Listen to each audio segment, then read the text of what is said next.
السلام علیکم دوستانو څنګه یې امید لرم چې خبرې دوستانو تاسو په دا مخامخ سکرین باندې ګوري مولانا ادریس صاحب د مور په باره کې خبره کړې چې بچی ته خیرې کوي څومره نقصان دی راځي چې دا ویډیو رسول الله مبارک فرمایي ښه حدیث دی یو مور بچی ته خیره وکړي چې خدای دې مړ کا کوي که نه کوي زموږ دا ښه دی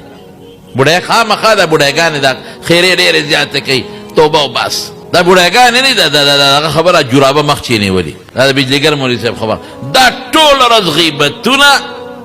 انګور سره جنګ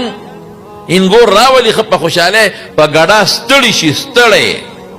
هغه چې د باجا بامخیلو نه په ګډا شوي تر پېښوره پورې ګډه وکړي او په سبا یې ورته ډنکې نیولي او زوی ورته لمسی او که نه دا خو پیشور او تېره بیزو ګډه ګډه وه که نه دا لوی مشکلات دي لوی مشکلات دي نو رسول الله مبارک فرمایي چې یو ښځه د مور بچي ته خیره وکړي چې خدای دې مړ کړه دا خو ماشومې لویږي چې کله زلمي شي او د کار شي الله یې مړ کړي دقه ښځه ورته ناسته وي دا مور او سر یې په توره چیړه تړلي وایي خدایه نو بچی دې راله مړ کړه او زلمی دې راله مړ کړه الله وایي چې هغې مه وه دا ستا هغه خیره وه چې تا ورته د مرګ کړې وه خو هغه وخت میوه کچه وه ما نه شو کوله چې پخه شوه درنه مې شو کوله من خیرې کوم زمونږ ښځو خو په خیرو کې پی ایچ ډي کړې ده ماشومانو ته کنزل بوډا چې راشي بوډا بابا بوډۍ ورته راشه که نه نو سرې څنګه ښکلې خبرې زده کړي دي دی هم خوشحاله شي سر وړقوي داسې جغجغه شي ښه وایه که نه بچې بابا سره کنزل وکړه ای ستا وایي داسې کړي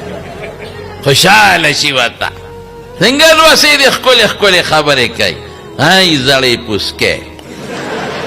هی بې د دین نه لرې بې دینه ښځې خاوند ته په نوسي ته کنزل کې دا ستا عقل دی